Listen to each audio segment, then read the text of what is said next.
Poetic Designs by Stephen Adams, Chapter 1, Meter and Rhythm. The study of prosody is not an end in itself, but a means to an end, although it can easily degenerate into a set of dry technical terms and rules, and I won't pretend to have entirely avoided this snare. Its ultimate goal is to heighten the experience of poetry. Some teachers evidently think it possible to evoke this experience on the spot, bypassing the snarls of prosodic terminology and understanding, and instead attempting to convey a personal enthusiasm for a poem.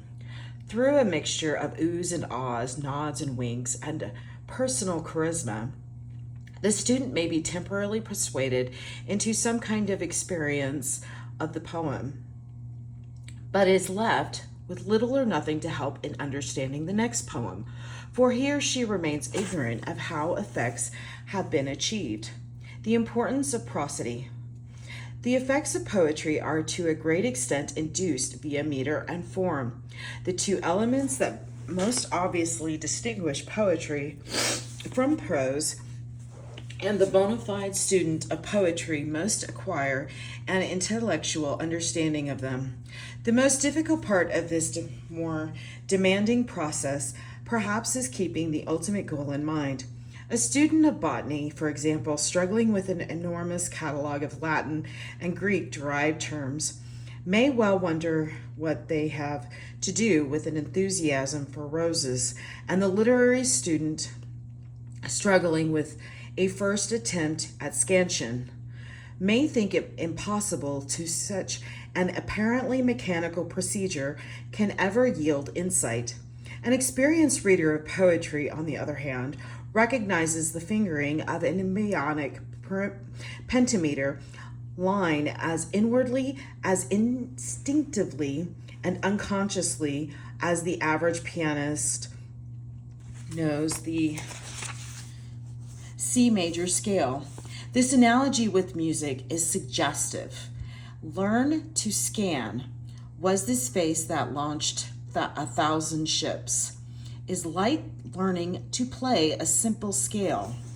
I like to think of all labors of poetic analysis, including scansion and prosodic analysis, as rehearsal for performance. They are not performance itself, but without them, the performance, the experience of the art will be lacking. No one reads the rules for the game of, say, hockey for pleasure, yet no one can possibly understand the game without knowing the meaning of icing the puck or offside. Without this understanding, the game is a meaningless blur. Only with it does the game begin to make sense. But prosody, like the rules of hockey, is not simply a body of information that one learns and then applies. The truly informed fan sees the offside happen before the whistle blows, experiences it in the stir of action, in poetry as in sport. The observer's eyes and ears must be educated to this same point of instinctive understanding. At the same time, even the best reference in the NHL is not the equal of Gretzky. Knowledge of the rules of prosody may create an informed critic or skilled versifier, but not a poet. As the poet Amari Baraki rightly says, verse as a form is artificial. Poetry is not a form, but rather a result. Still, a Gretzky ignorant of the rules is not much use to anybody. The aspiring poet remains ignorant of the principles of prosody at his or her peril. The sound of meter. The metrical sound of a poem can be understood as an interplay of 5 elements, meaning voice, rhythm, meter, and syntax. Although the first 2 will not be considered further here, they are just as vital as the rest. Every reading of a poem, whether aloud or silent, whether dramatic soliloquy or private lyric, is a performance. In it, the reader adopts a character or impersonates a voice constructed from the text. The character or voice, as any actor knows, comprises a multitude of inflections, hesitations, body language, knowing smiles that constitute the meaning of the speech as much as its rational content. The trained Shakespearean actor acquires an understanding of prosody in order to speak the lines correctly, but will not be curbed by a prosodic rules when the passion of the moment demands breaking the meter. Although these dramatic dimensions of poetry are fundamental, their understanding falls outside the strict realm of prosody. In prosody, the first key concepts are rhythm and meter. What is the difference between the two? Meter refers to the abstract model for poetic measure, rhythm to the actual sound and inflection of the words, the free give and take of accents, inflections, and pauses within a line, thus the meter.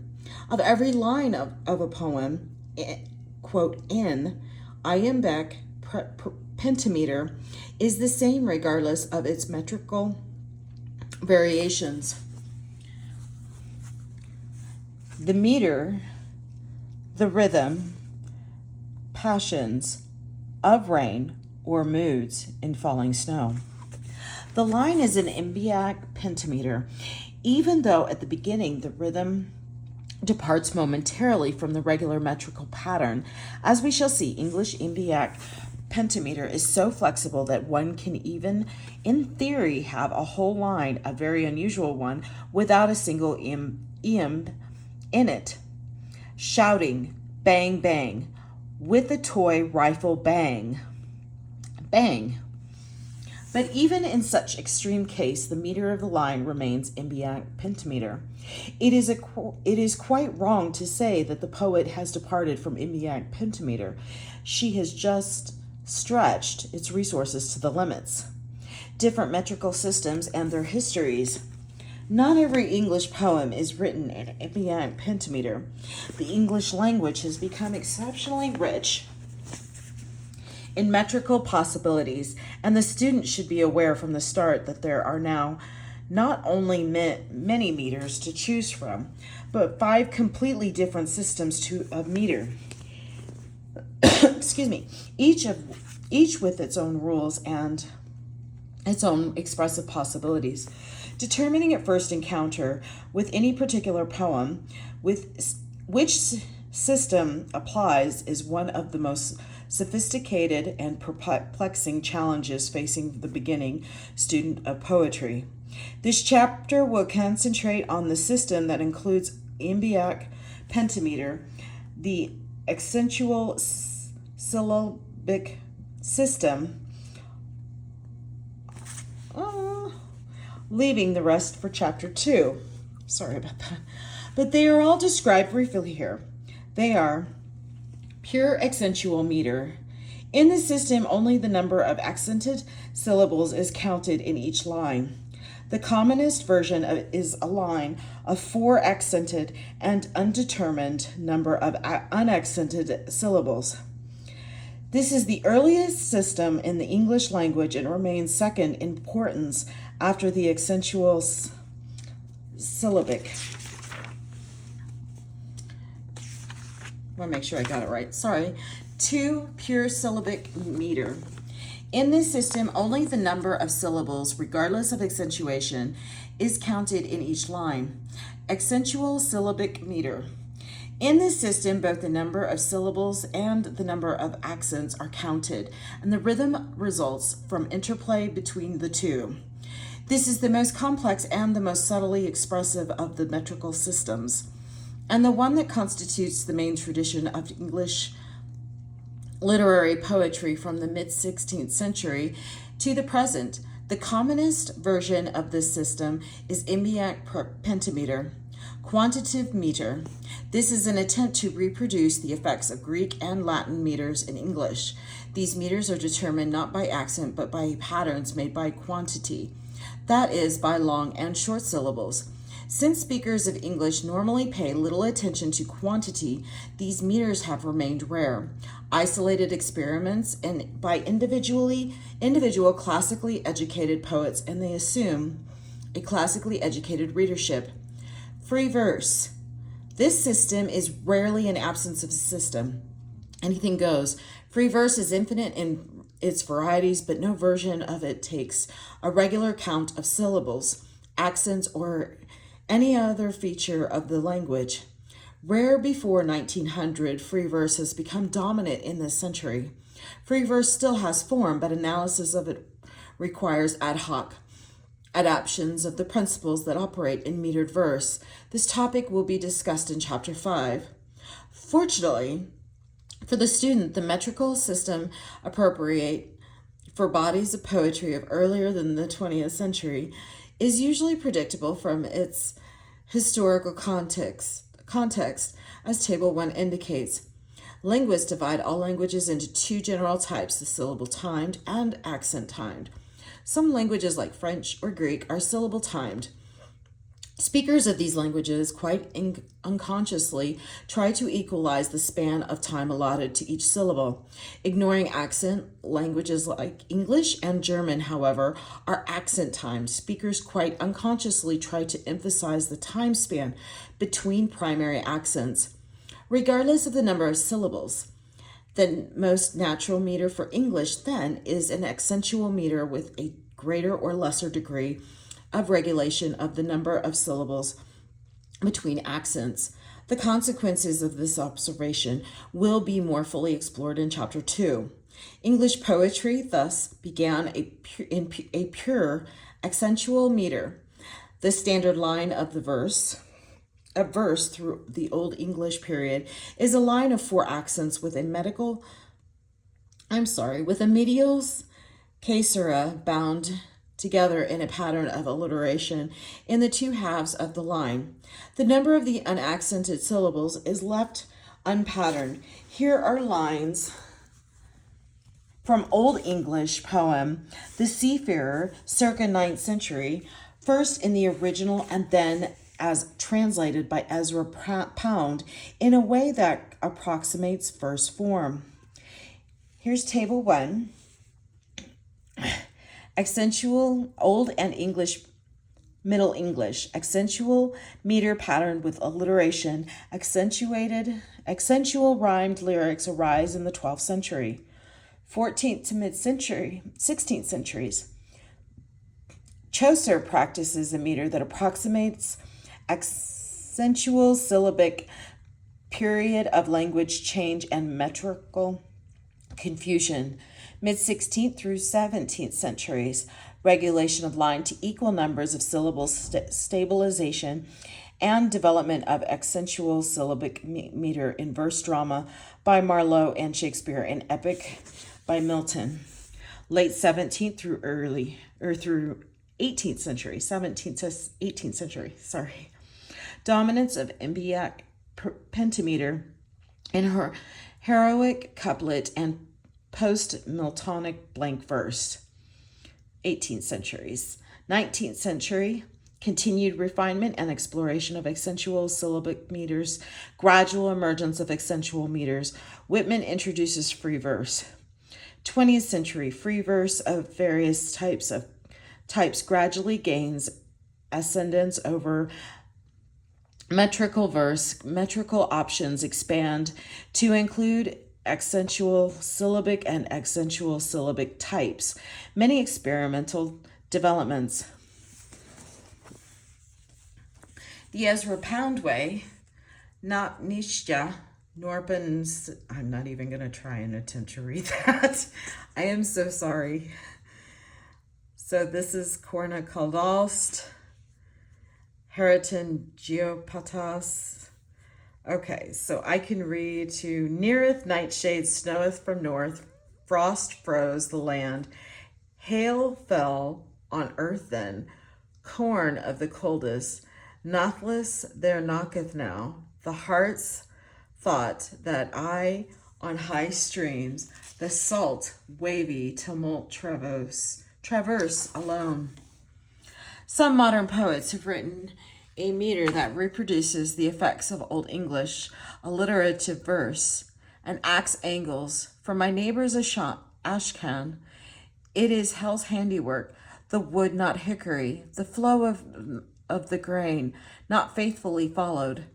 Down drizzled in, dampness steams from blotching brick and blank plaster waste. Faded house patterns, hoary and finicky, unfolding, stuttering, stick like a phonograph.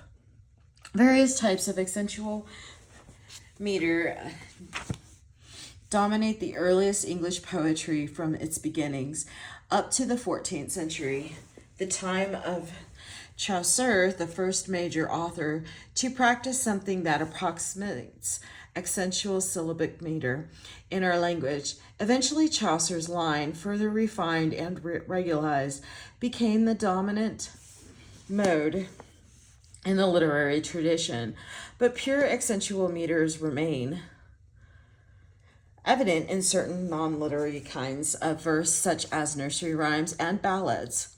Accentual meters then began to reemerge in the 19th century, most notably in Coleridge's experimental poem Christabel. "'Twas the middle of the night by castle clock, and the owls have awakened the crowing cock. To-wit, to-woo, and hark again the crowing cock, how drowsily it crew." Subsequently, accentual meters show up in the mid-19th century in certain hopes of Tunisian and in the so-called sprung rhythm of Gerard Manley Hopkins, and become freely available to poets writing in the 20th century. After Chaucer in the 14th century, the English language itself underwent rapid major changes, by no means limited to the loss of the pronounced final. The metrical practices during the next 150 years were confused and remain the subject of controversy among specialists. Few authors of this period tend to be included in non-specialized anthologies of poetry, apart from John Skelton, whose unique Skeltonics are a surviving version of accentual meter, and Sir Thomas Wyatt, whose meter remains a subject of dispute. Then, in the middle of the 16th century, English poets attempting to stabilize English meter used as Chaucer before them had done. The strict syllabic meters of Italian and French as a model, they tried to regularize the number of syllables per line, lines of 8 or 10 syllables being favored, and as well tried to regularize the alternation of accented and unaccented syllables. Sir Thomas Wyatt's most famous poem was written before 1536, before the time of the regularization.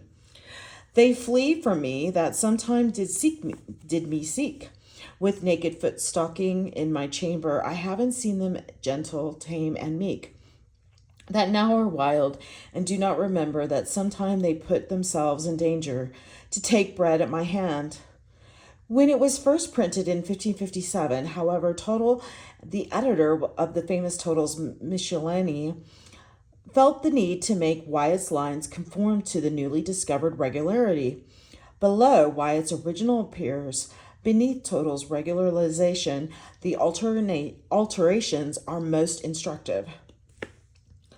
"With naked foot stalking in my chamber, I have seen them gentle, tame, and meek, that now are wild, and do not remember that sometime they put themselves in danger."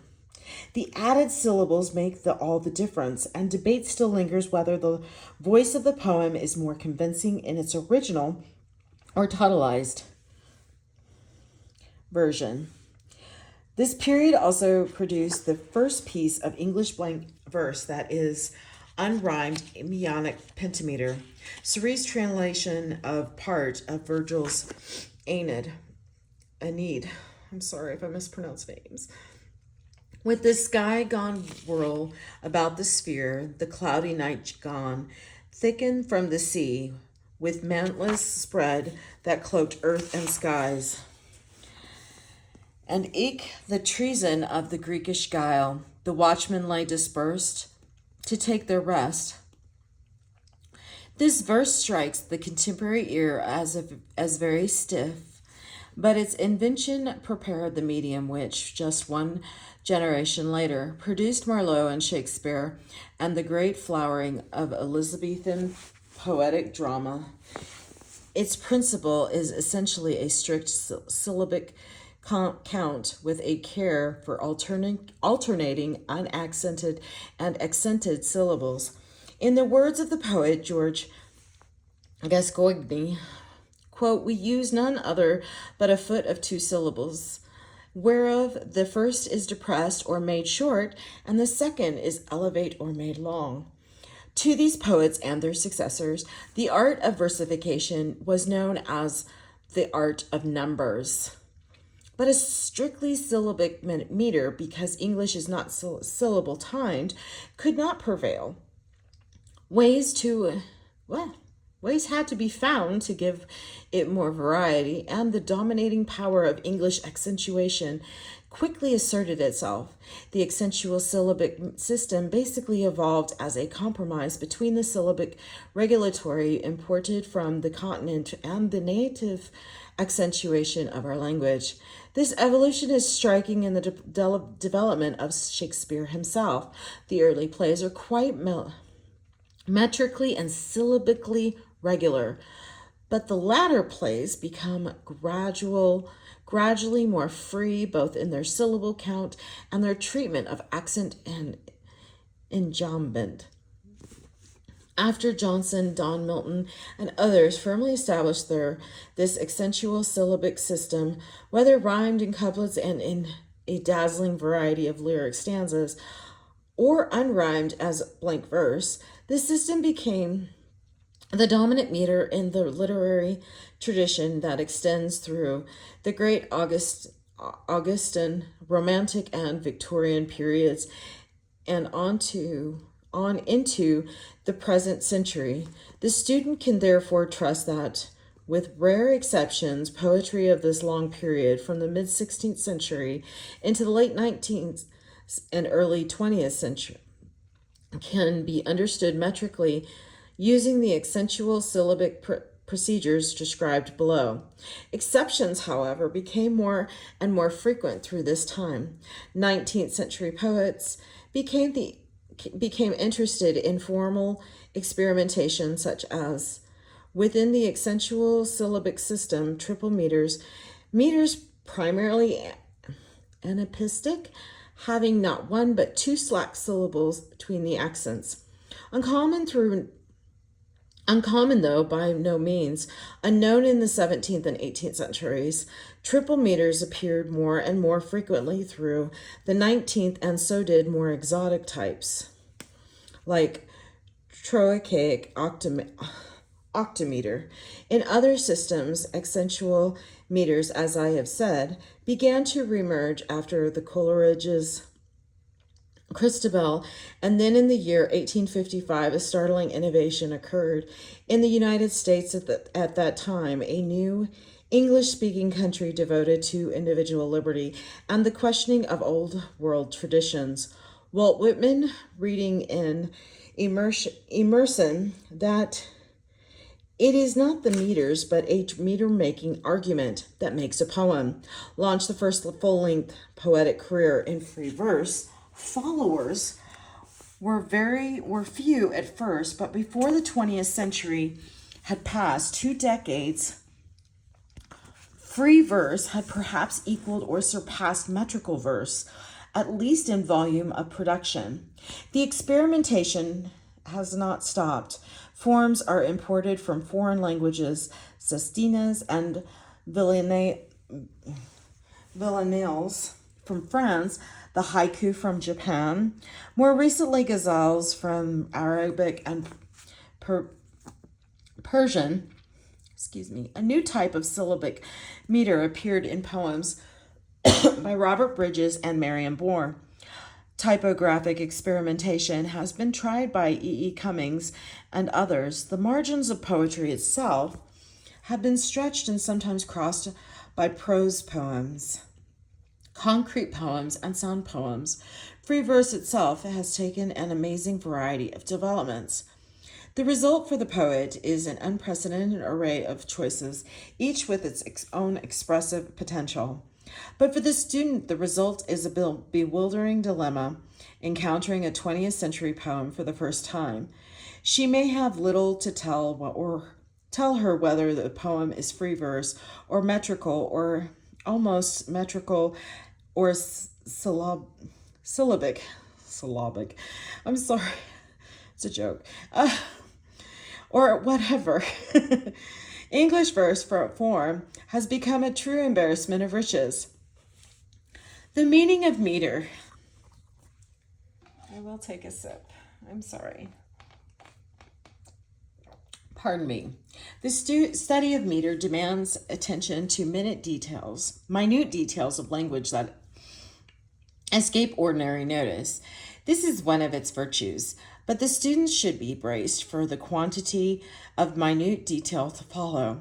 The suppleness, subtlety, and variety of English meters cannot be understood without painstaking observation of detail and attentive listening. Still, meter and form have dimensions of meaning that do not depend solely on the sensitivity of one's ears. The historical dimension is one of these. A poet's choice of meter and form is conscious and deliberate. One does not write dactylic hexameter by accident.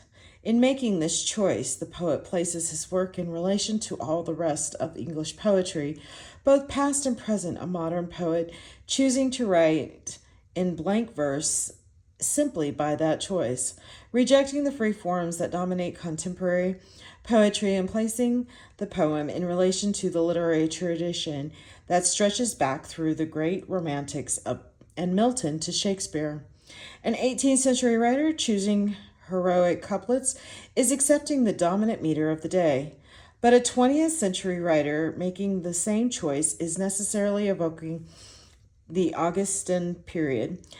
Dactylic hexameter has never been common in English, but any poet using it, as Longfellow does, in Evangeline can only be placing his work in relation to the epics of Homer and Virgil, which in Greek and Latin use that meter. The stanzas associated with particular poets, the Burns stanza and Spenserian, or particular poems. The in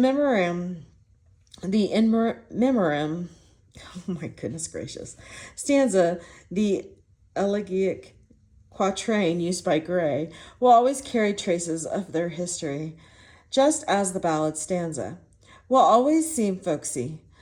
Many formal inventions in poetry have, on the other hand, had their origins in a poet's desire to shed the cliches of the present or the associations of the past. Such points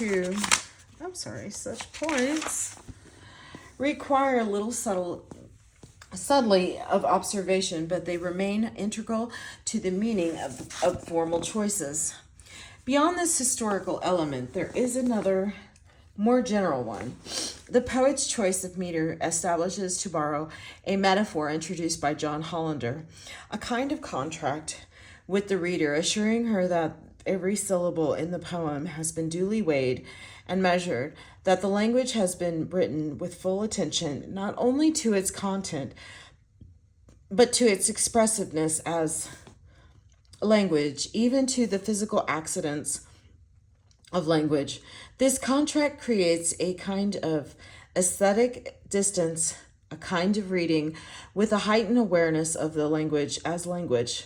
The existence of perception of meter depends on this aesthetic awareness of language on the part of the reader. Even in oral and folk poetry, the presence of meter sets the language apart as distinct from ordinary speech. The meter says that a poem must be heard as a poem. But the aesthetic distance created by metrical contract and the historical associations of the form exist in any poem as an ever-present background. Where the meter is smooth, conventional, or unremarkable, it tends to remain background. Where the meter is rough, unconventional, or insistent, it foregrounds itself and forces a more self-conscious awareness. Elizabethan writers drew a distinction between smooth song and strong-lined poetry that is still valid today. In strong-line poetry, or whatever period, The poetic rhythms create meaning through the intricacies of their play. With the metrical frame in general, a crowding of accented syllables suggests the slow and emphatic or the difficult. A grouping of unaccented syllables suggests speed, lightness, and ease.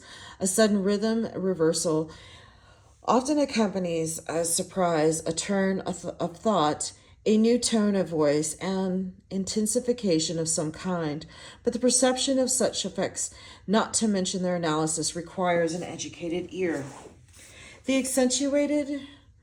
accentual syllabic system. To explain what happens in a line of iambic pentameter, an array of terms is necessary. The foot to begin is a basic unit of rhythm within the line, a kind of interchangeable rhythmic module. There are 6 kinds of metrical feet commonly used in English scansion, 4 of which can serve as the metrical base. And here are the bases. You have the iambic, the trochaic, anapistic, and dactylic. If I mispronounce, I'm terribly sorry.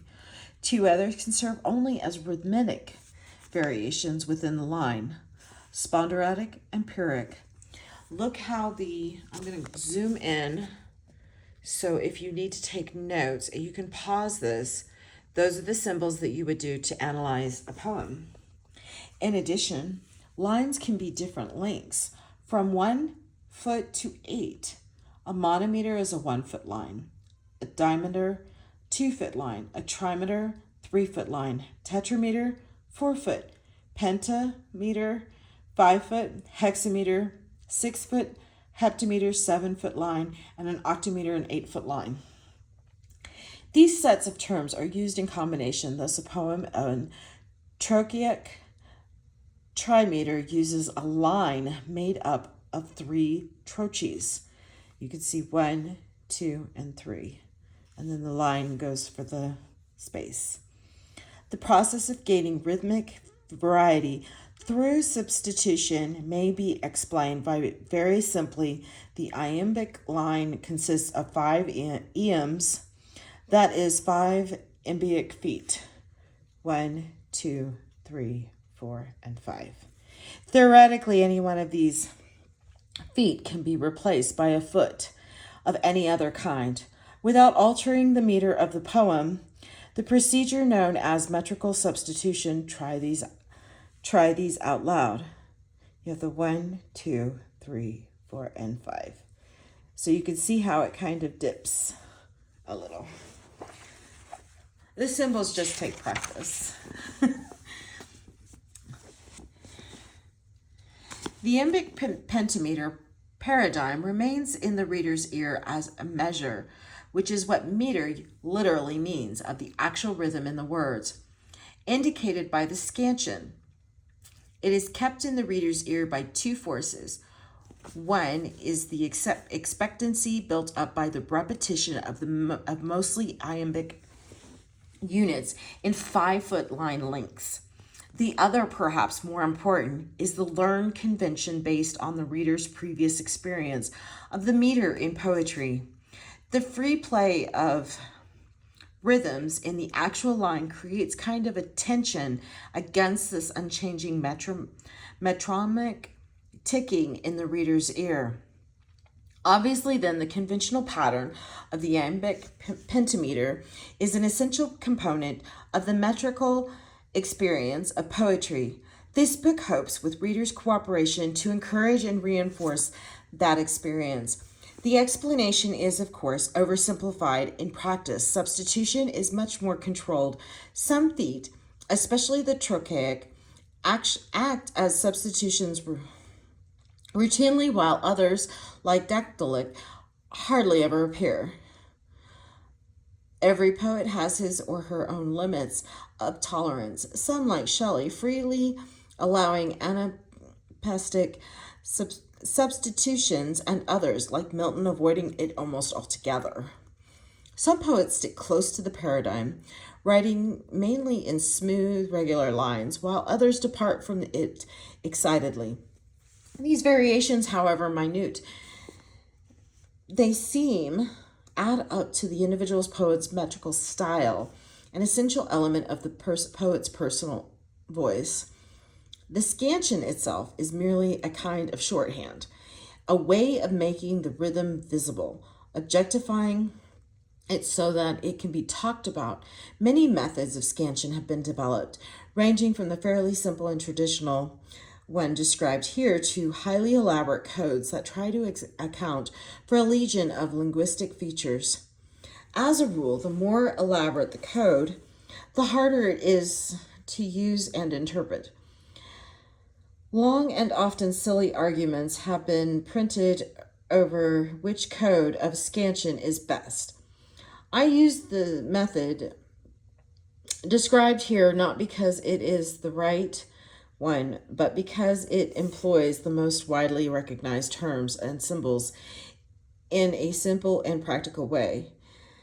The student should also understand from the beginning that every line of poetry is within limits, susceptible to several more or less plausible correct scansions. We all read lines with slight differences of emphasis, and we sometimes even read them differently from one day to another. Each alternative scansion represents a different accommodation between the performed rhythm and the metrical paradigm. This does not mean that there are no incorrect scansions, however, or that, as students idly claim, it's all subjective. Different plausible scansions, just like any other kinds of critical interpretation, can be debated as more or less satisfying. Wrong scansions arise from two circumstances. First, when the marking is impossible to the ear, syllable erupting. The word syllable cannot be pronounced with the accent on the second syllable.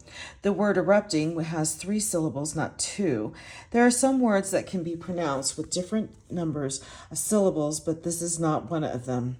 Secondly, wrong scansions occur when the markings is untrue to the rules of the metrical system.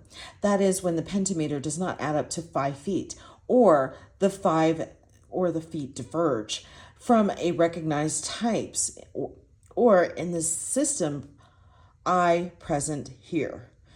When there are 3 or more unaccented syllables in succession. Finally, 5 terms with relation to the line as a whole must be introduced here. The end stop, the line pauses at its end. Enjambment, which looks like an arrow, the line pushes ahead to the next. Cassera, the line pauses in the middle. 1 syllable ending, also 1 syllable rhyme. Extra syllable ending, also extra syllable rhyme. And the last 2 terms need further explanations. Most lines of iambic pentameter end on the accented syllable, but poets have the option of adding 1 extra unaccented syllable at the end of the line. To watch the soundless waltzers dart and swivel. The extra syllable often gives the line an extra lift, a lightness, but it does not enter into the patterning of the metrical feet. Thus, a unit like this, and then it was kind of like that, is not recognized foots in the system presented here, but such a unit might occur at the end of a line with a spondee plus extra syllable ending. For scansion, I like to indicate it with parentheses as above. Very rarely a double extra syllable ending may appear. The gods make this a happy day to Antony. Such cases call on the reader's judgment whether to read, that is, scan and pronounce, the line as a double extra syllable ending or as a normal extra syllable ending if elision or the slurring of a syllable is possible. The gods make this a happy day to Antony, or as an iambic hexameter and Alexandrine. The gods make this a happy day to Antony. The regular iambic pentameter line.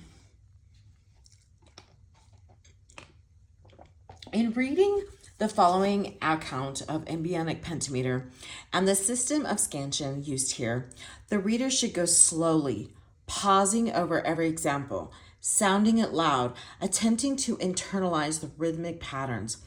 With care and sensitivity, this procedure should begin to develop a feeling for the subtly expressive rhythms possible in English verse. I cannot emphasize too much the benefit of sounding out the examples aloud, slowly.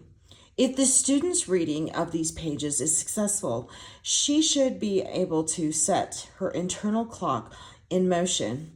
By far the greatest number of lines in iambic pentameter are perfectly regular. This is important to keep in mind since we will be looking at so many departures from the basic paradigm and at illustrations of truly exceptional and uncommon effects.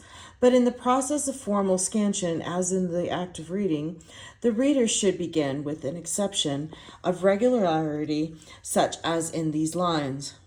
Was this the face that launched 1,000 ships, the holy hush of ancient sacrifice?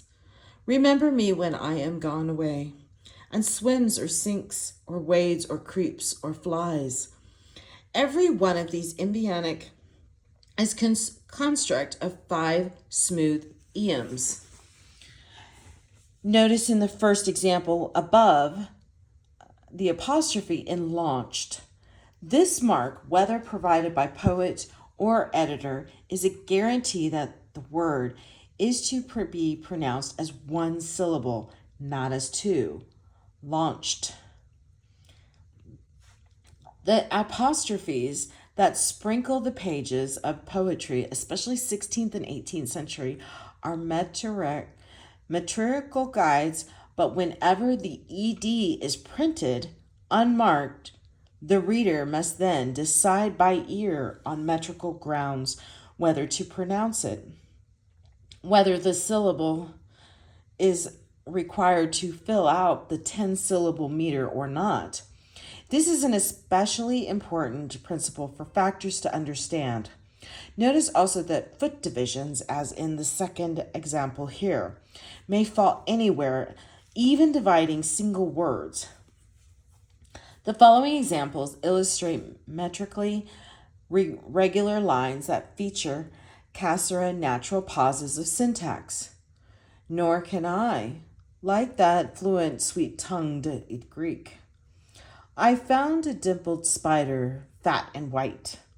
The caesura is a free variable. It may fall anywhere in the line without affecting the metrical pattern. Even as the second example, in the middle of a foot, it may occur with notable effect, even at the extremities of the line. Oh good, but most unwise patricians, why? Line ends with caesuras constitute part of the syncretic rhythm of a poem, overlaid over the meter. Variation, reversal of accent, trochaic substitutions. Excuse me. The commonest of all departures from the iambic paradigm is the trochaic substitution, but this common variation has a variety of possible effects, partly depending on where it occurs in the line. Frequently, it occurs at the beginning of the line, where it sounds so fluid and natural that the metrical disturbance may be slight, the merest ripple. Passions of rains or moods in falling snow. Poets make pets of pretty docile words. Drove them before him thunderstruck pursued. Notice in these examples that the iambic movement of the line writes itself immediately. The student, on finding the trochee at the beginning of the line, should quickly learn by ear to expect the smooth return to the iambic feeling. Beginners often forget and, without listening, lunge forward mechanically into an absurd, unpronounceable scansion. Passions of rain or moods in falling snow.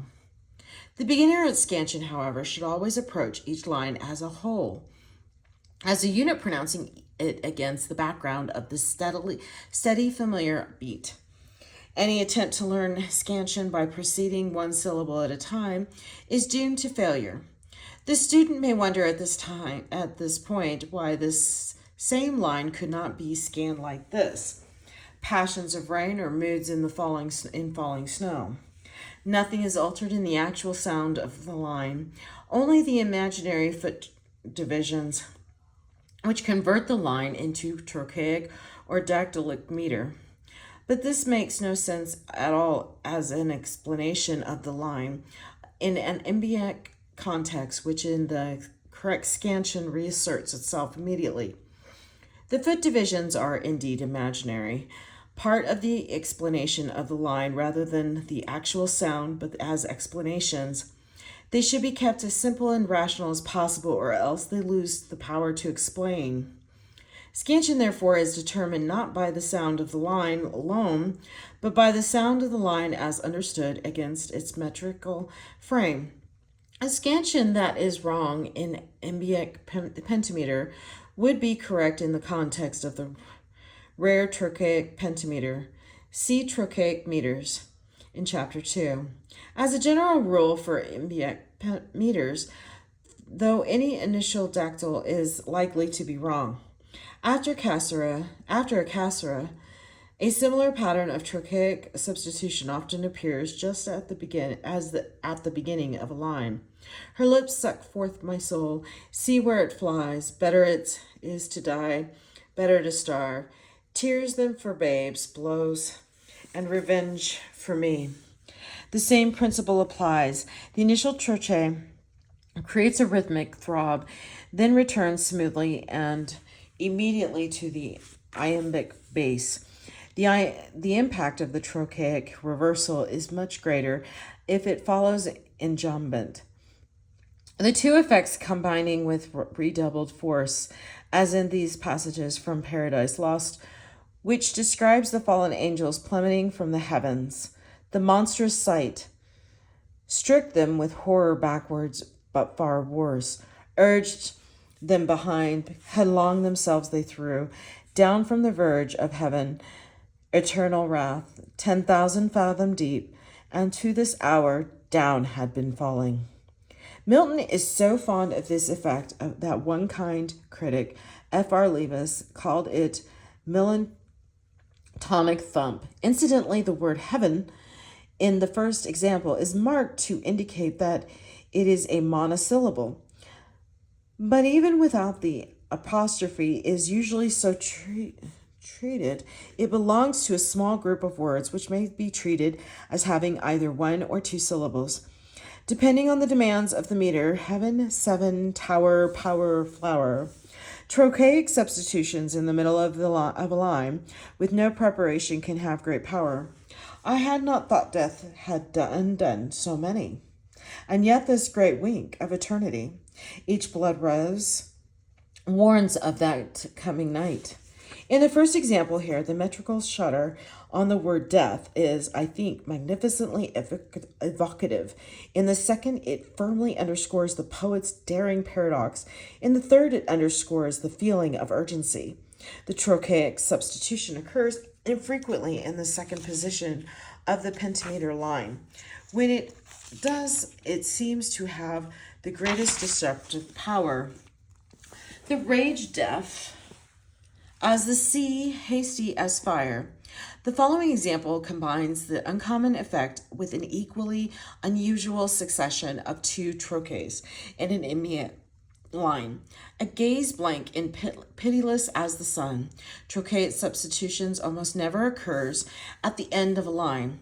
Elations when the forest blooms, gusty emotions on wet roads on autumn nights.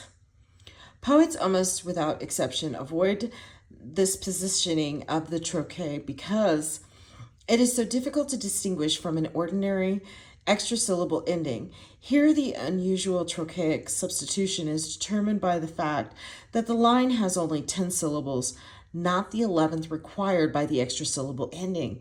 The effect makes a remarkably sensitive metrical comment on the word gusty. Variation 2. The principle of relative accent, spondaic and per substitution. In the regular alternation of the iambic pentameter line, any unaccented syllable might be strengthened, creating a spondaic substitution. The result is heightening of emphasis, a feeling of urgency and condensation. Or bog or steep, through straight, rough, dense, or rare. With heads, hands, wings, or feet pursues his way. Rocks, caves, lakes, fens, bogs, dens, and shades of death. These examples of the Paradise Lost show Milton loading his lines with a spondaic accentuation and effect of ponderous emphasis. The last example is a celebrated metrical stunt, Milton leading his line about as heavily as practically possible. Spondaic substitution can be more subtle. The way to dusty death, out, brief candle. Men, monkeys, lapdogs, parrots, perish all. On the other hand, any accented syllable may be weakened. Some metrists explain this is a per substitution. Pyrrhic substitution. Law in his voice and fortune in his hand. Such an explanation might seem perfectly logical, the converse of spondaic substitution, but to me the notion of a foot containing no accented syllables presents a theoretical quandary. English is an accent-timed language, and the purpose of accentual syllabic meter is so to regulate the pattern of syllables between accents. What happens in such lines is that in a series of 3 unaccented syllables, forbidden in the accentual syllabic system, the middle syllable holds the position of an accented one. Therefore, I prefer to employ a separate metrical symbol for this case. Law in his voice and fortune in his hand. The accent grave over the word in signifies that the word is not accented, at least not strongly accented, but that it nevertheless holds a metrical position. When speaking such a line, I do give the word a slight accent and, more importantly, taking account of 5 full metrical feet. I measure out the time of speaking into 5 units, as I would not do if the line occurred in a passage of prose, where I would use only 4 equally timed accents and rush through the unaccented syllables. Thus, law in his voice and fortune in his hand. The conventions of poetry demand that the reading, silent or loud, maintain a deliberateness, a lingering that indicates consciousness of the 5-beat metrical tick-tock in the background. To approach this problem from the other direction, one of the Yeats' most outrageous closing lines would, as prose read, with 3 primary accents, slouches towards Bethlehem to be born. Scansion is needed to space these syllables out against the underlying iambic pentameter frame. Slouches toward Bethlehem to be born. The accents here are indeed difficult to hear as accents, but as placeholders. They are essentially to measure out the line, giving it to my ear a terrible I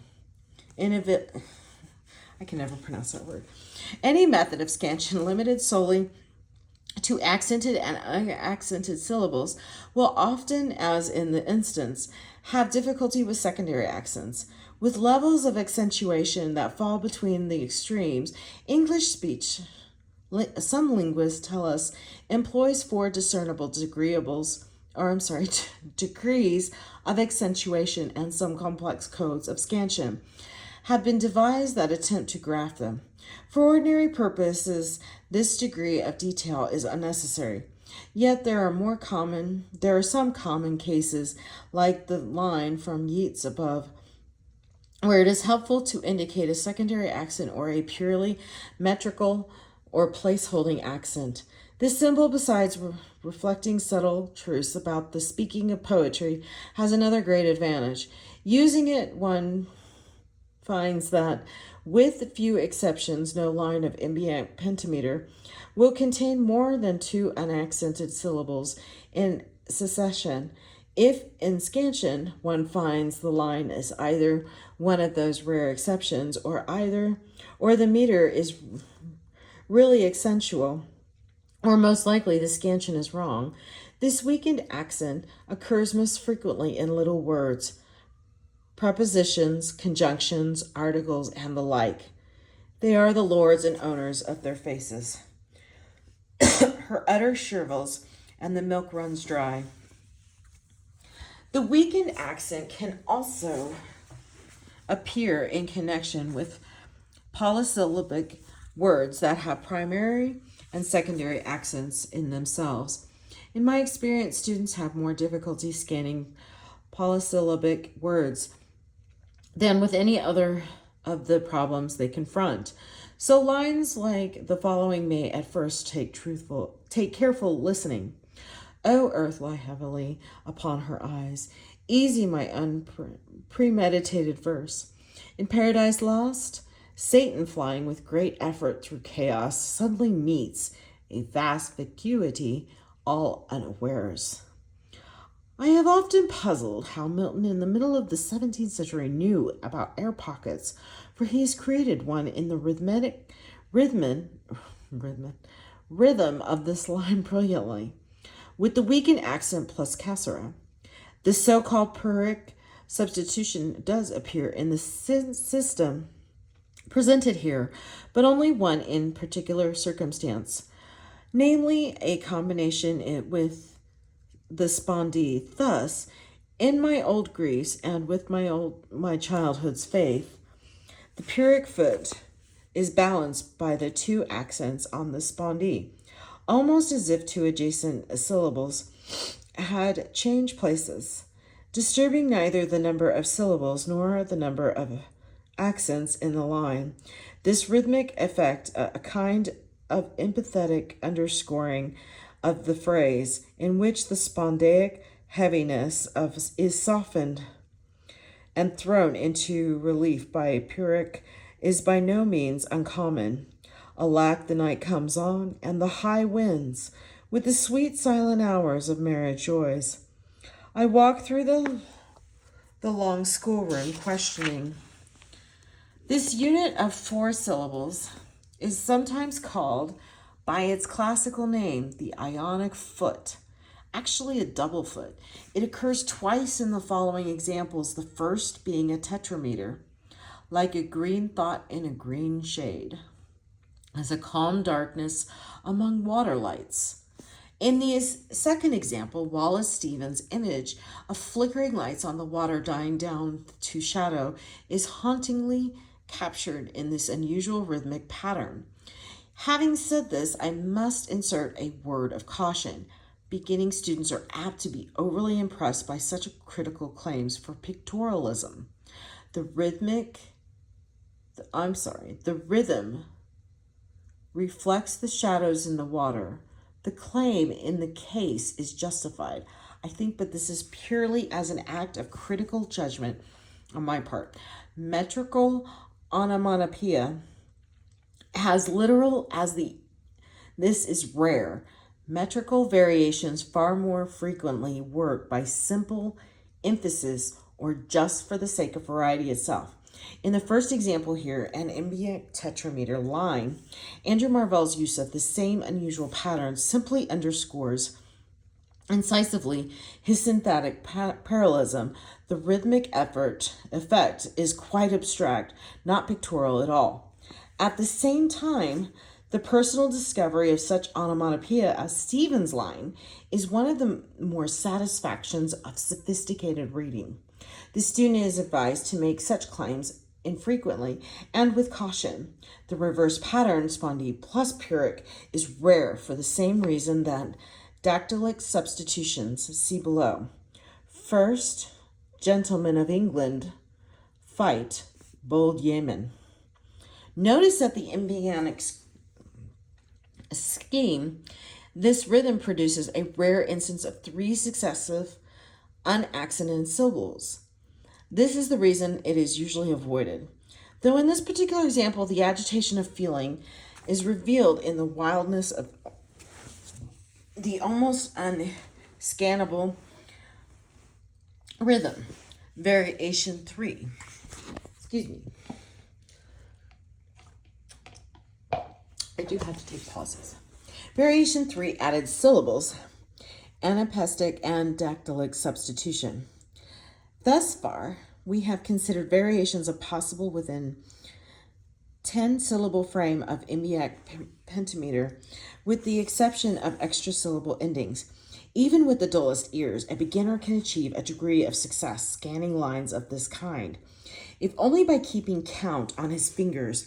But the triple rhythm of anapestic substitutions can be detected only by ear, being destined to drier death on shore.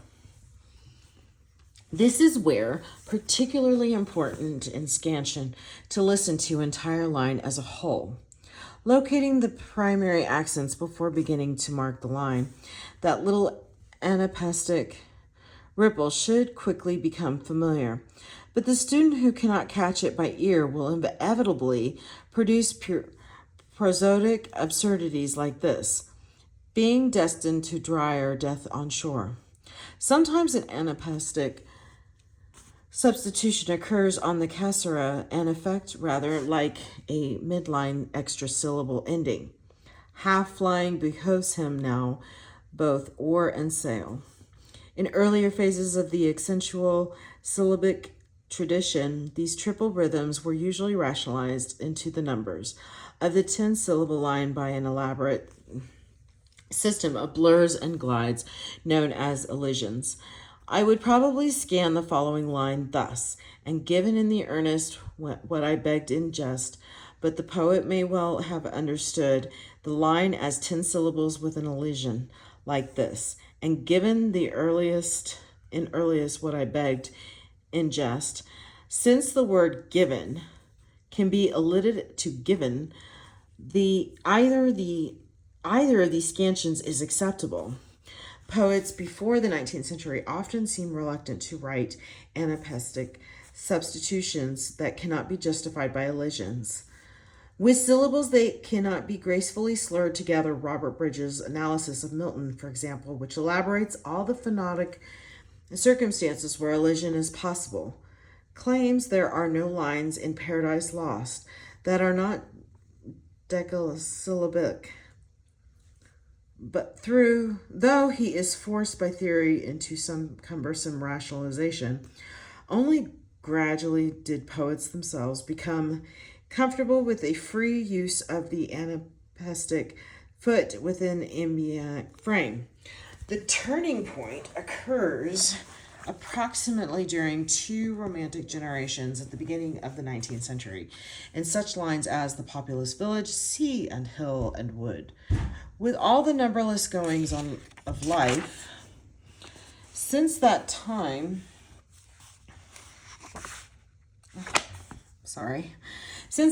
the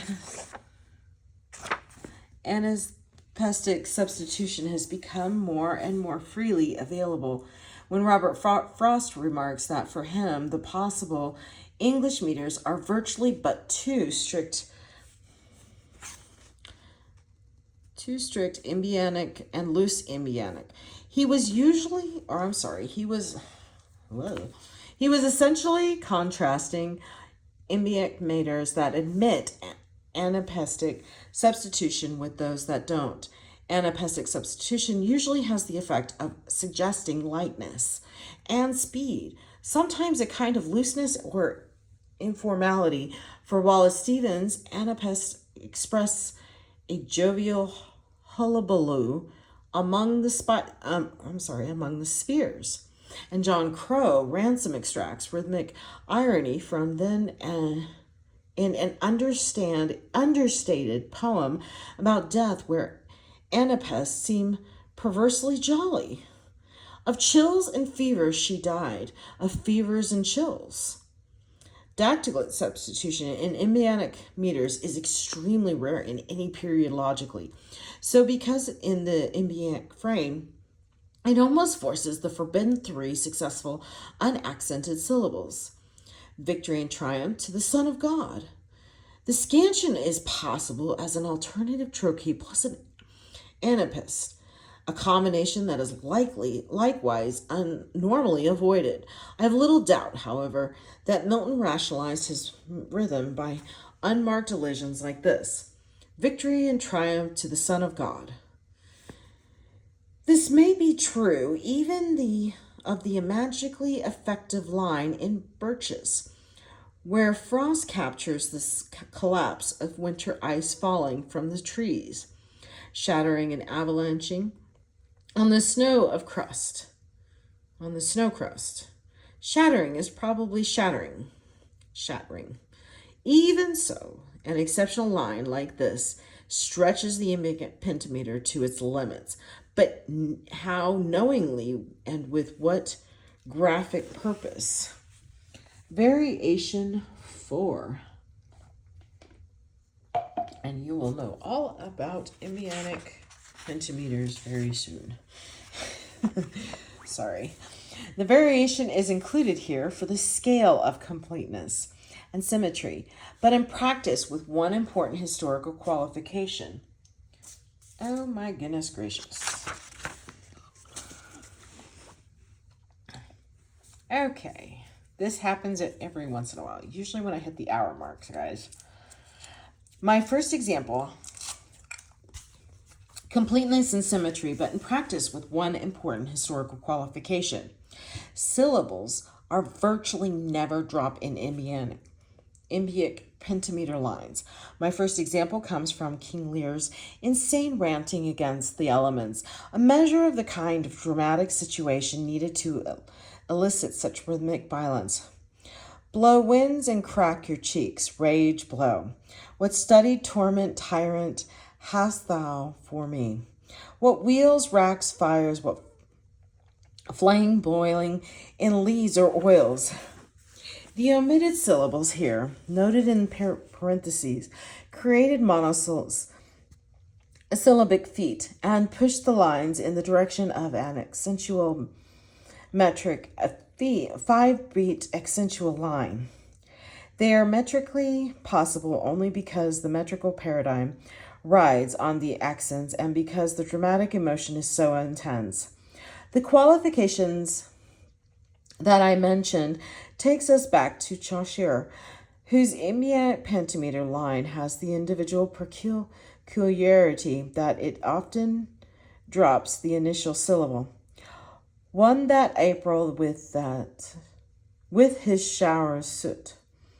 Chaucer's own understanding of meter remains the subject of scholarly debate. Lines like this could indeed be interpreted as trochaic lines freely mingled with iambic, or as pure 10-syllable line. The simple fact remains that in Chaucer they occur regularly, and however he rationalized them, they represent a metrical option that he freely exercised, just as they also suggest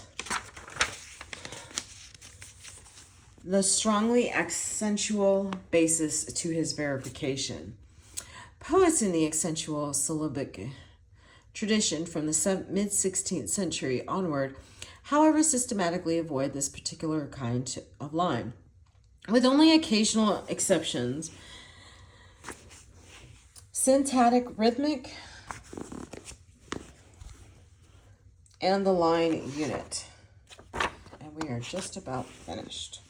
Sorry about that, guys.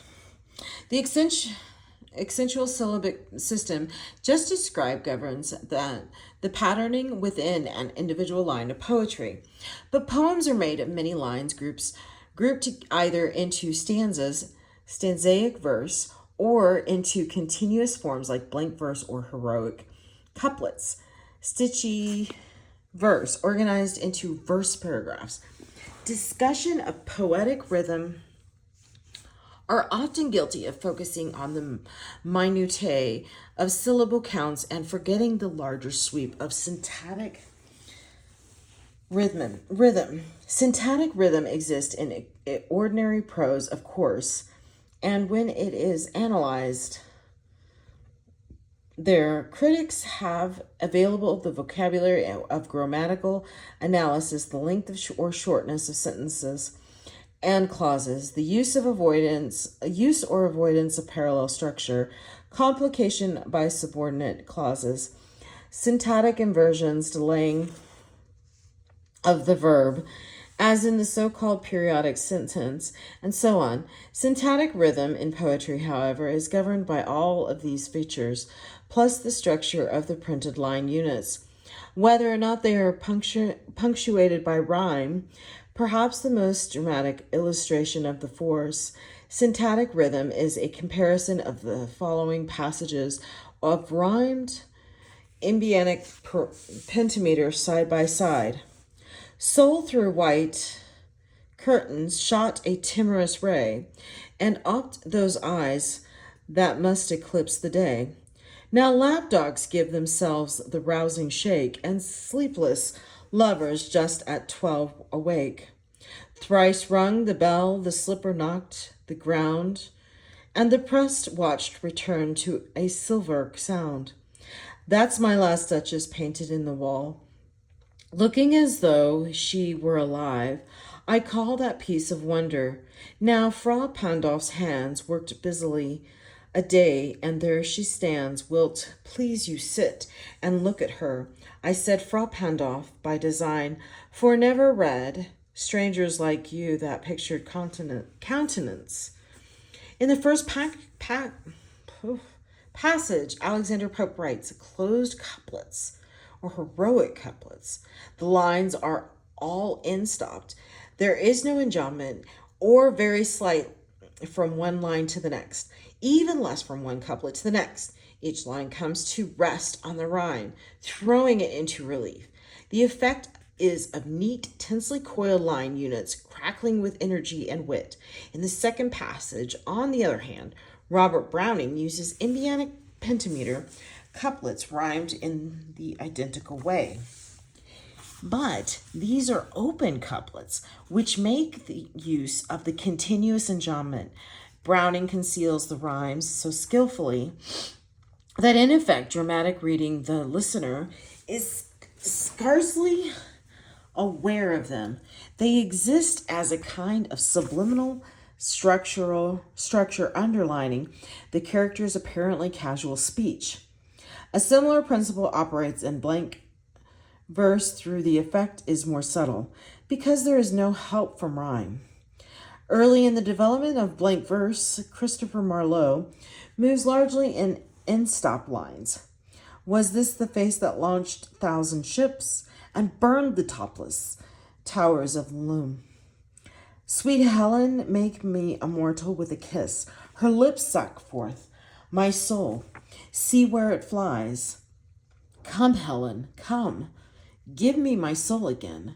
Here will I dwell, for heaven is in these lips, and all Isdros that is not Helena.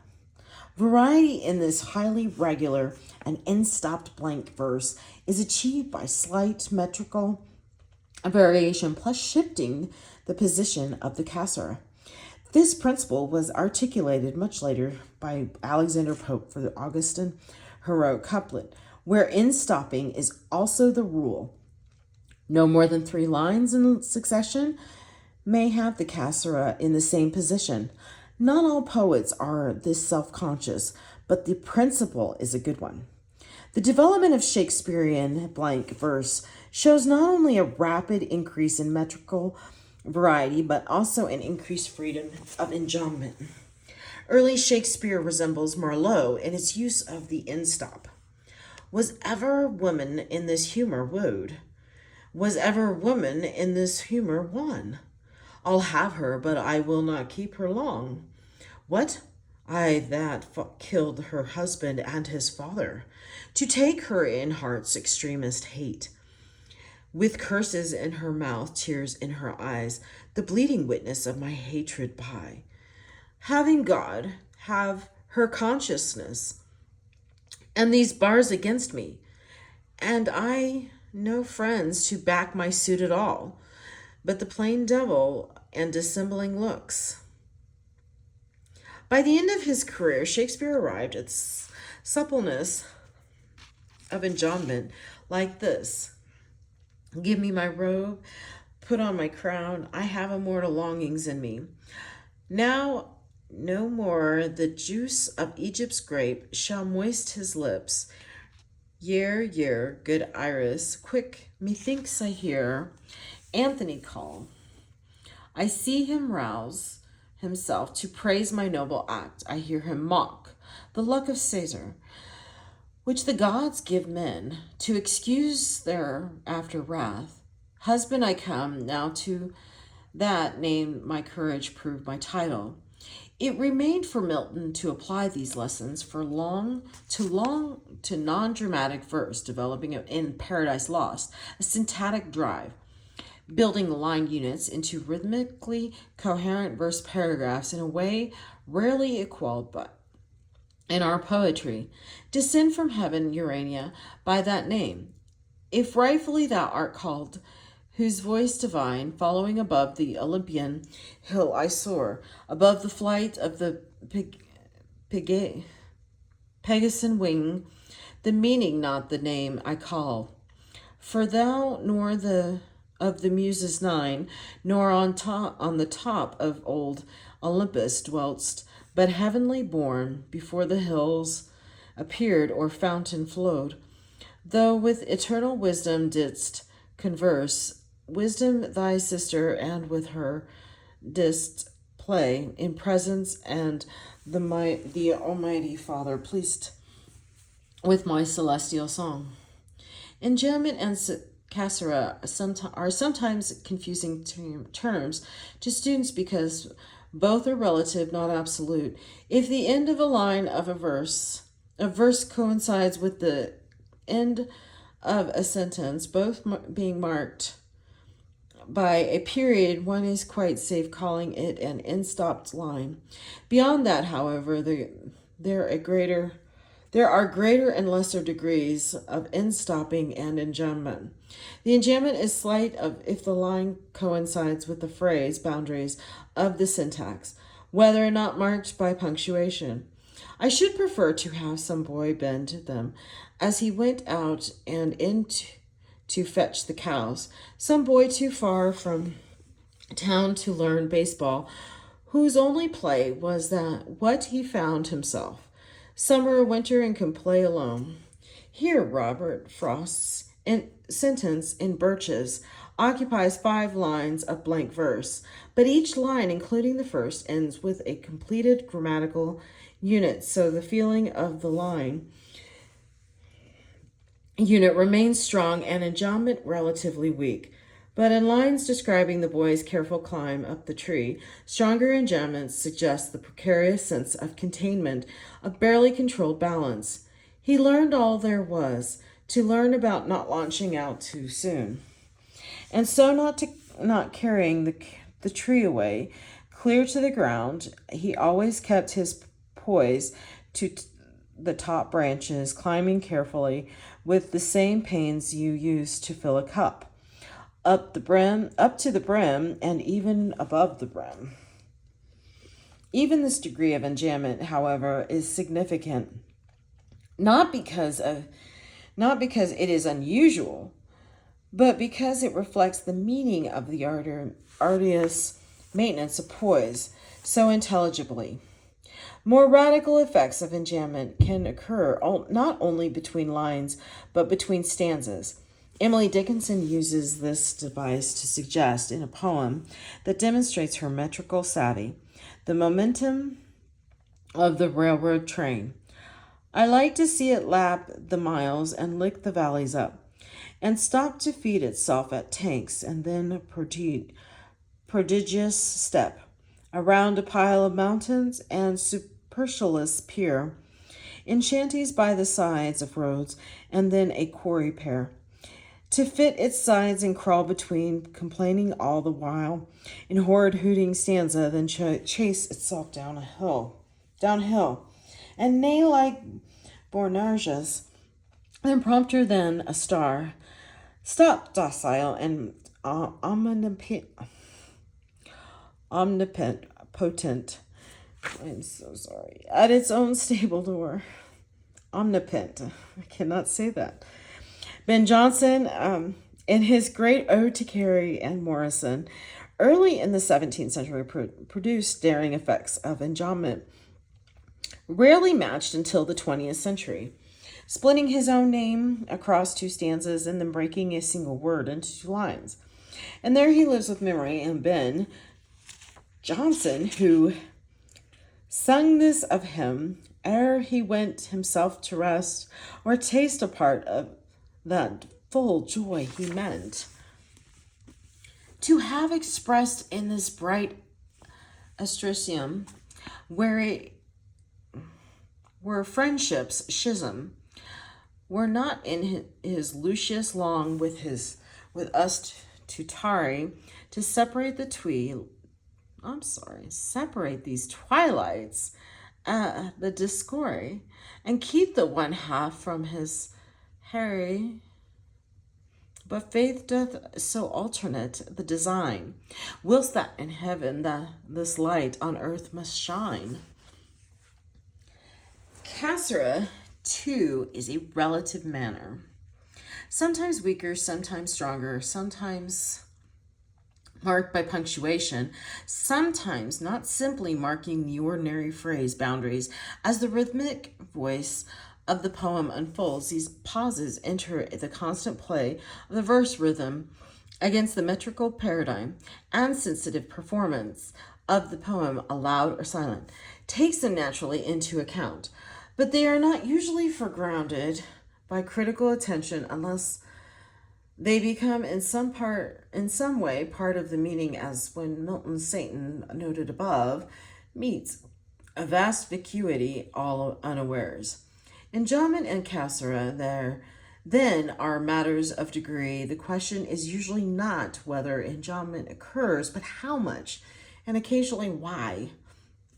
Rhyme, alliteration, and assonance in onomatopoeia. Meter is the most complex and abstract element of prosody, the one that takes the most getting used to. The most conspicuous element, however, is rhyme, the chiming of similar sounds in a predictable pattern to the naive reader. Poetry cannot exist without rhyme. Sophisticated readers know better, but the gratification of rhyming remains an unfailing, if primitive, pleasure and a plain test of the poet's care and skill. The discovery pattern of meaning within the arbitrary mix of sounds that create language somehow ensures that the poet is finding where the hidden meanings are. Alliteration and assonance belong with rhyme and accidental elements of physical language that can yield unexpected delight and meaning. Students are quick to seize in alliteration because it is so often visible to the eye, but have difficulty recognizing its gentler, more pervasive sibling, assonance. All of these features of verbal sound, however, share a range of possible effects within poetic systems. Rhythm is, above all, a structuring agent. This so-called rhyme scheme is often treated as a kind of numb blueprint for producing, say, a particular category of stanza or sonnet. And to some degree, that is what it is. But rhyme is more important as a dynamic force operating within the form. Within the reading experience, consider the stanza from the Coleridge's Rhyme of the Ancient Mariner. Water, water everywhere, and all the boards did shrink. Water, water everywhere, nor any drop to drink. The first rhyme word, shrink, sets up with the familiar lilt of the ballad, rhythm and expectation. It punctuates the metrical end of the line, leaving its sound Waiting in the ear, another rhyme we know will follow. 7 beats later, when the expected rhyme does arrive with drink, we know the pattern is complete. The stanza has reached a point of closure, it feels finished. The rhyming is not flashy, but the completed pattern, anticipation plus satisfaction, remains satisfying and memorable. This is the commonest effect. But consider what happens in another stanza of the same poem. An orphan's curse would drag to hell a spirit from on high. But oh, more horrible than that is the curse in a dead man's eye. 7 days, 7 nights, I saw that curse, and yet I could not die. The rhyme is satisfied as before, but the stanza unexpectedly plunges ahead, adding yet a third rhyme. The third rhyme is uncalled for, superfluous, a kind of excess. And this is the structuring principle of all rhyme, a pattern of anticipation, then of satisfaction and possible closure. And then, if anything more, a saturation of excess. This dynamic structuring principle is the most important function of rhyme, and it will figure more importantly in the next chapter's consideration of stanza and form. Beyond the structuring capability, however, rhyme together with alliteration and assonance largely determine the actual sound of the poem. The music of the poem as the field of phonemes.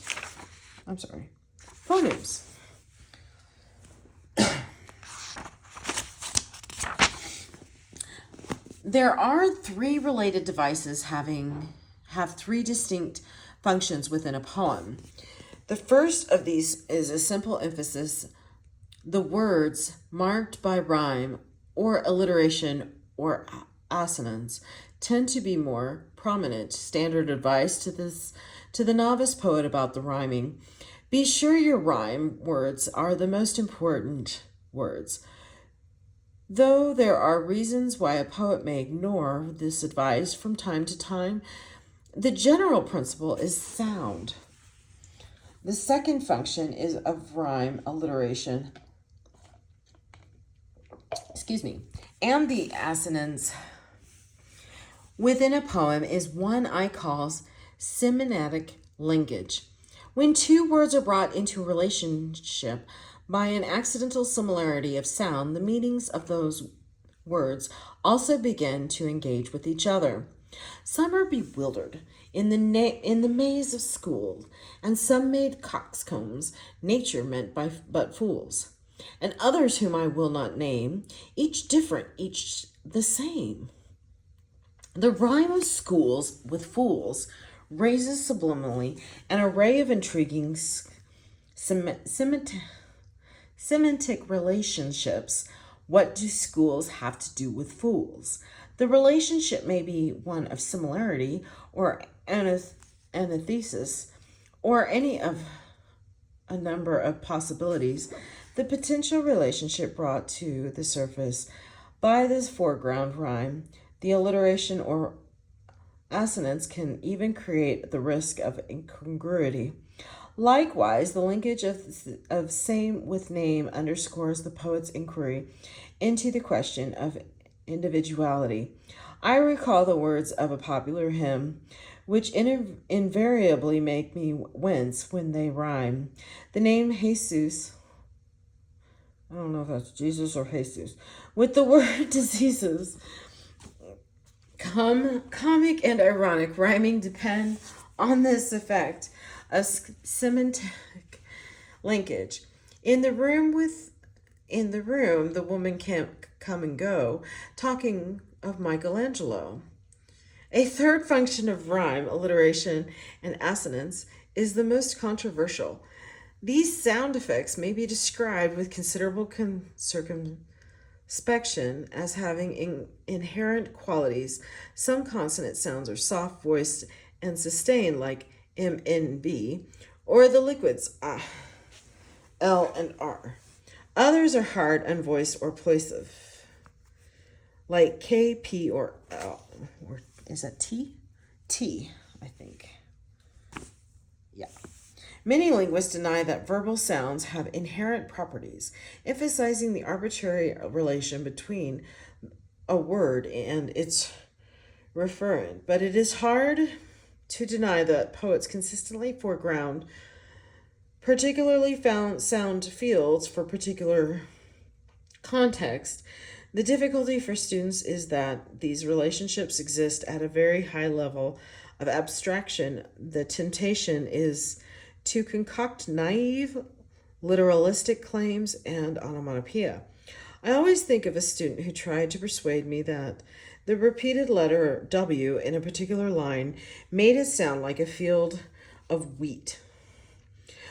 There is nothing about the letter M that makes it sound like mud or migraine or madness, just as there is nothing about the key of B flat that connects it with any particular kind of feeling. Usually the sound is simply neutral. Literal onomatopoeia, like Tunisian's celebrated stunt, the murmuring of innumerable bees, occurs in poetry far less frequently than youthful analysts suppose. Instead, this effect of sound through real tends to be elusive and requires genuine critical tact, critical self-control to describe it. Consider this. Ask me no more where Jove bestows when June is past the fading rose, for in your beauties orient deep these flowers as in their causes sleep. The beauty of Thomas Carew's anthology piece arises in part certainly from its beautifully modulated sound field. Assonance on the long O predominates, prolonging the speech, and the conspicuous consonants M, N, and R are soft, sustained voiced sounds.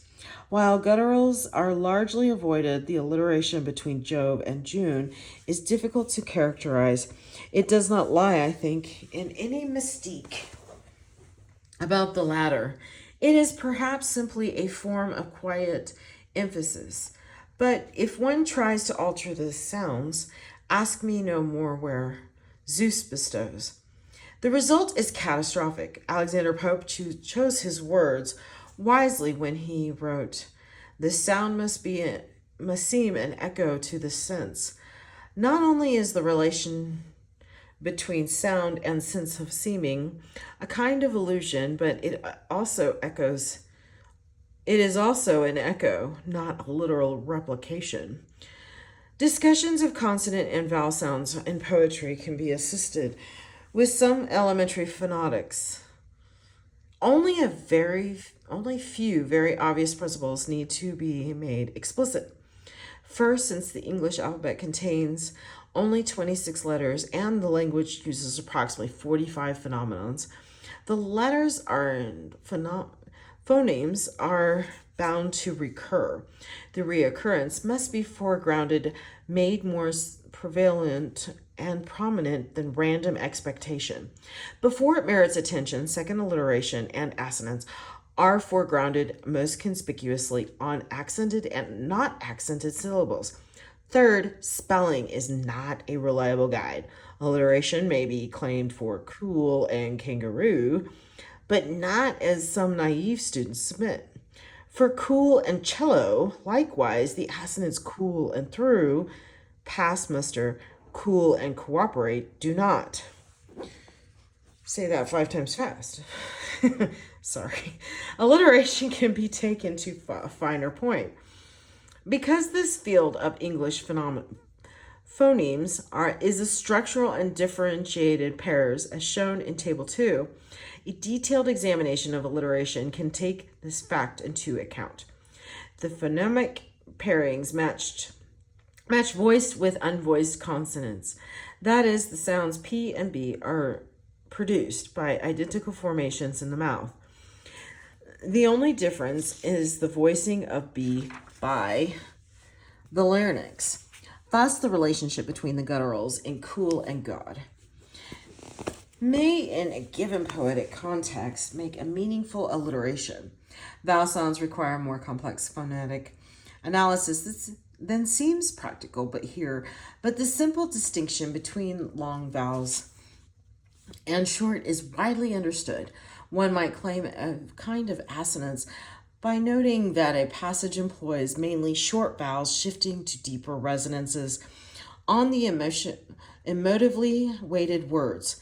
There is a comfort in the strength of love will make a thing endurable, which else would overset the brain, a break the heart. Rhyme, too, has its further complexities. If the naive reader insists that poems must rhyme, he or she also insists that rhymes be always perfect. Poets are not pedantic, especially in the 20th century. Poets have used a whole array of imperfect rhymes, near rhymes, slant rhymes, eye rhymes, light rhymes, assonantial rhymes, apocopatic rhymes, and so on.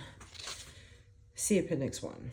The terminology is extensive and not used by critics with the notably consistency. For most purposes, a single general term like imperfect rhyme is sufficient. But the important point for the student is to get used to the idea that not every rhyme has to be obvious. As W.B. Yeats once remarked, there comes a time in the career of a great poet when he ceases to take pleasure in rhyming mountain with fountain and beauty with duty. Yeats himself was a master of imperfect rhyme. I will go ahead and so that you can pause this should you wish to take notes. I'm not even going to attempt half these words. Sorry. What youthful mother a shape upon her lap, honey of generation, had betrayed, and that must sleep, shriek, struggle, to escape as recollection or the drug decides, would think her son did she but see that shape with 60 or more winters on its head, a compensation for the pang of his birth, or the uncertainty of his setting forth. The device obviously releases to the poet a much larger vocabulary available for each rhyme position. It also creates possible effects of rhyming, sometimes less emphatically, sometimes more. Faculty. Excuse me. And that's not faculty, that's facility. Finally, we return to the point where we start at the beginner. The beginner, laboring with first attempts at scansion, may despair, or ever achieving a competence, much less rapid facility. Just as the beginner of piano keyboard, learning the first scales and arpeggios may despair, or ever performing Mozart or Liszt. Success in both cases demands a certain amount of confidence and practice, self-education. It helps to keep goals in mind. Detailed understanding of meters enters one's experience of poetry in different ways. While scansion is a tool for formally literary analysis, it also means of arriving at a sophisticated reading experience. The skill outlined above has practical uses in the academic analysis of poetry. And for this purpose, it remains a highly deliberate, self-conscious task. It has practical uses as well for the aspiring poet, actor, composer, editor, linguist, speech pathologist. But for the student of poetry, this understanding tends to be more unconscious, more instinctive, the reader, her ear, educated to the cadences of the line, measuring it by instinct. Experiences the metered rhythm as background, silently noting points where, straining against the paradigm, it emerges into foreground. She is more likely to simply to notice the effect with pleasure than to think quietly to herself. That was a beautiful trochaic reversal in the second foot. Such self-consciousness belongs to formal analysis. But if the pleasurable effect is to be experienced, an understanding of meter has to be internalized. Scansion of this sort really occurs at exactly the speed of reading. Just so for the writer, in all fairness, very few poets, Pound and Odin, come to mind have aspired to equal mastery in all English forms and meters. Most cultivated one or few small areas. Yet within his métier, a poet is likely to have passed through the phase of conscious technique to a stage of instinctive craftsmanship that, although surviving manuscripts of poets like Keats or Cummings reveal that they scan their own lines carefully. If evidence were necessary, few poets, I suspect, have created their metrical effects by calculating. Now in this line I will create 3 anapaests. More likely, the words and phrases form in the poet's mind, combining the recombining until they feel right.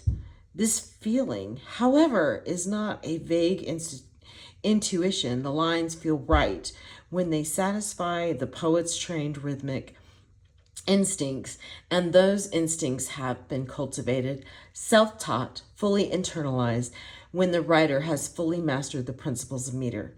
This is the end of chapter 1. Thank you.